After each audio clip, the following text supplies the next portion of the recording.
জপ ধ্যান যখন আমরা করি তখন সব সময় আমাদের যে ইষ্টদেবতা তার চিন্তা করতে হবে এবং তিনি জ্যোতির্ময় রূপে আমাদের সামনে আছেন এটা ভাবতে হবে। যেমন আমি কৃষ্ণকালী মাকে ভাবি, তিনিই জ্যোতির্ময় রূপে আমার সামনে সব সময় আছেন।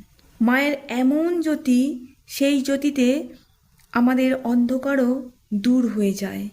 আমি এই ভাবনায় ডুবে যাই আর ভাবতে ভাবতে আমার হৃদয়ে ধারণ করি। যখন হৃদয়ে ধারণ করি তখন ধীরে ধীরে আমার মনটাকেও স্থির করি এবং সেই জ্যোতির্ময় মূর্তি অর্থাৎ কৃষ্ণকালী মা তিনিই তখন শুধুমাত্র আছেন।